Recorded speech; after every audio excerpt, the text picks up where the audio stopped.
இங்கே ஒரு ஒரு ஒரு உணர்வு ஒன்றிணைந்த ஒரு பெரிய எழுச்சியான போராட்டம் நடக்கலையே, நம்ம மக்கள் சாவை தடுக்க முடியாதா, இதை நிறுத்திட முடியாதா அப்படிங்கிற ஒரு ஆழ்மனதில் இருந்த ஆத்திரத்தில் இது எப்படா இதை ஒரு எல்லாரையும் நம்ம இந்த பிரச்சனையின் பக்கம் திருப்புறதுன்னு அவனும் ஒரு தீக்குச்சியாகி எரிஞ்சு எல்லாரையும் திருப்புறான். அப்போ தமிழர்கள் இன உணர்வு மான உணர்வு இழந்து நிற்கிற தமிழ் மக்களை இப்படி உசுரை கொடுத்து அவ்வப்போது உசுப்ப வேண்டிய தேவை இருக்குது. அப்படி தான் தங்கை செங்கோடி அந்த போராட்டத்தை வலுப்பெற வைக்கிறதுக்கு வழி இல்லாமல் தான் அவளும் தன் உயிரை கொடுத்து திருப்பினான். அதே போல் இவ்வளோ பேரை நம்மளை அடிக்கிறான், மக்களை அடித்து வெட்டுறான். கர்நாடகாவில் நம்ம வண்டிகளை தீ வச்சு கொளுத்துறான், நம்ம மக்களை கண்ணீரோடு அடித்து விரட்டுறான், நிர்வாணப்படுத்தி நடுச்சாலையில் உட்கார வச்சு அடிக்கிறான். அப்பா வயசுல ஒரு பெரியவர். அப்படி அதை பார்க்குற இளைஞர்களால் முடியல. அந்த உணர்வெழுச்சியில் இதை ஒட்டுமொத்தமாக ஒரு மிகப்பெரிய பிரச்சனையாக வரிவெடுக்க வைக்க என்னடா வழின்னு தான் தம்பி விக்னேஷ் இந்த மாதிரி முடிவை தேடிட்டான். இப்போ இது வெற்றி அடையலை, கடந்த காலங்களில் வெற்றி அடையலை, அவ்வப்போது எழுந்து அணைக்கப்படுது. அப்போ இந்த உயிர் கொடுத்து போராட வேண்டிய தேவையே இல்லை, உணர்வை கொடுத்து ஒன்றா நின்று போராட வேண்டிய தேவை தான் இப்போ இருக்குது. அதை என்னுடைய அன்பிற்கினிய தம்பி தங்கைகள், எதிர்கால தமிழ் தலைமுறை பிள்ளைகள் புரிந்து கொண்டு இந்த உயிரை கொடுக்குறாரு. இன்னைக்கு என் தம்பி இல்லை, போயிட்டான். ஆனால் அவன் உயிரை கொடுத்தாங்கிறத விட எங்கள் எல்லாருடைய உயிரையும் எடுத்தாங்கிறதான் சரியானது. இப்போ எங்கள் அப்பா அம்மா உடன் பிறந்த சகோதரி நின்று அழுது அவங்க கேட்குற கேள்விகளுக்கு, அவங்க சிந்துற கண்ணீருக்கு எவரிடத்துலையும் பதில் இல்லை. இப்போ அதை இப்படி என்னை நிற்க வச்சுட்டு போயிட்டான். இது நான் அதில் என்ன அவன் சாதிச்சான்? ஒன்றும் இல்லை. அவன் இருந்திருந்தான் இந்த மண்ணுக்கு மக்களுக்குமான மிகப்பெரிய ஒரு தலைவனாக போராளியாக வந்திருக்கக்கூடிய ஆற்றல், அறிவு, கல்வி எல்லாமே அவன்கிட்ட இருந்தது. அவன் இப்படி அவசரப்பட்டு அவன் உயிரை இப்படி விட்டுட்டானேங்கிற ஒரு பெரிய வருத்தம், வலி எனக்கு இருக்குது. அப்போ இது தொடரக்கூடாது.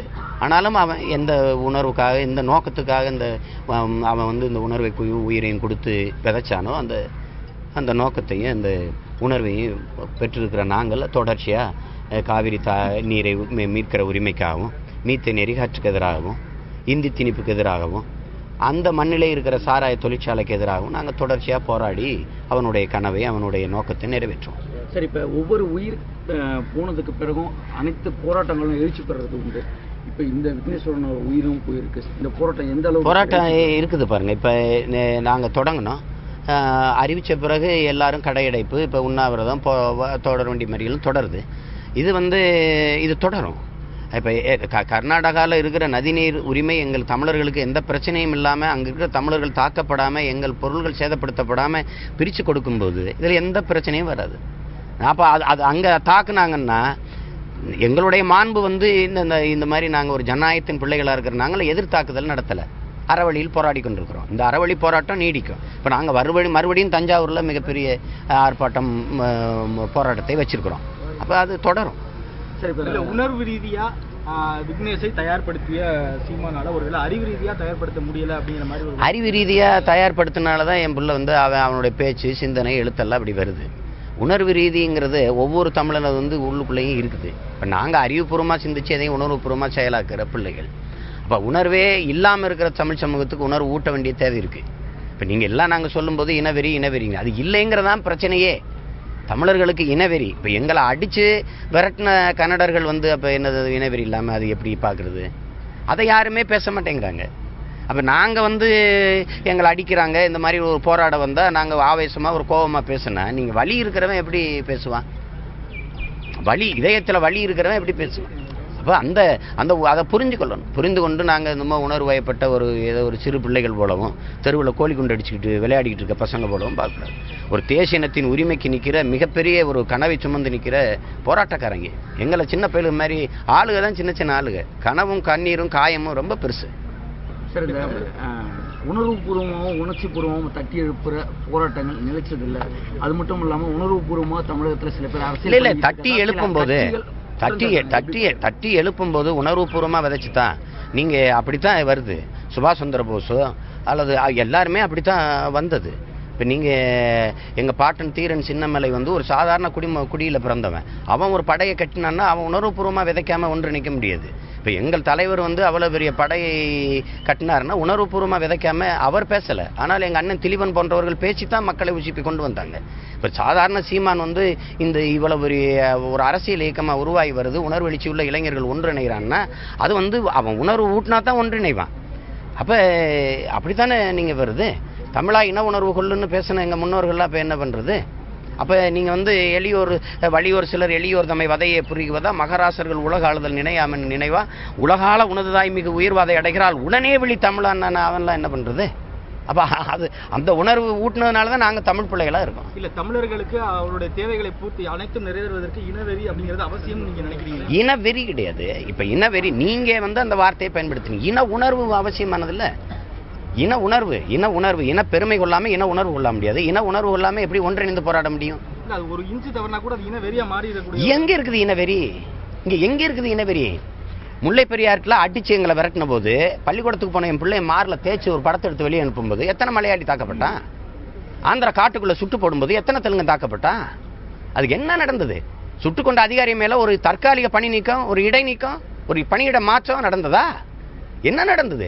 காவிரியில் இத்தனை பேர் அடிச்சு இது பண்ணவன ஒருத்தனை கைது பண்ணி உள்ள சிறைப்படுத்தினான் செய்தியை படிச்சிங்களா?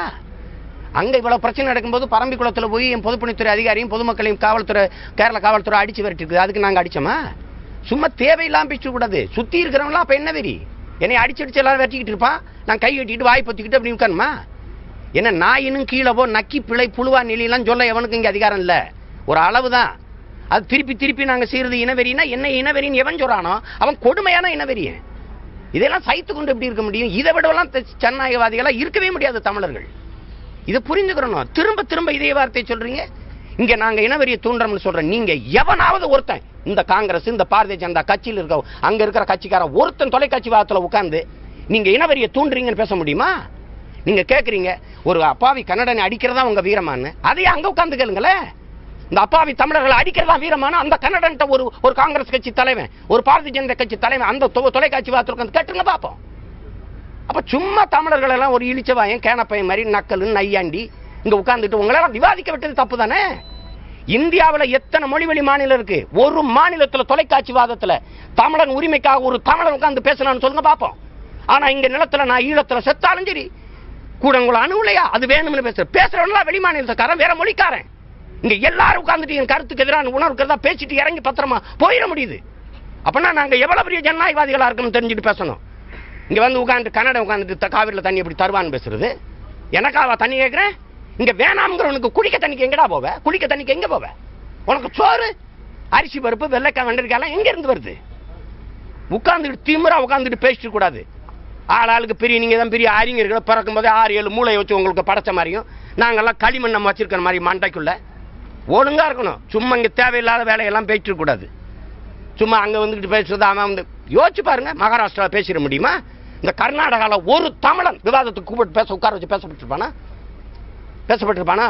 அங்க பேசிட முடியுமா? இதே பிஜேபி இதே காங்கிரஸ் அங்க உட்காந்து தேவையில்லாம நீங்க தமிழர்கள் மேல அப்பாவி தமிழர்கள் மேல வன்முறை இது பண்றீங்க, அதான் வீரமானு கேட்டுருவியா? சும்மா இங்க உட்காந்துக்கிட்டு இனவெறி இழப்புகள் இந்த மாதிரி விபரீதங்கள் சில சமயம் ஏற்பட்டது. இந்த மாதிரி முறுக்கேற்றிய பேசுறதுனால அது இது என்னங்க முறுக்கேற்ற பேச்சிருக்கு? இங்க ஒண்ணும் பண்ண முடியாது. எதை ஒன்றையும் இழக்காதவன் பெரிதொன்றை அடைய முடியாது. நாங்க என்ன புதுசாக இழந்தோம்?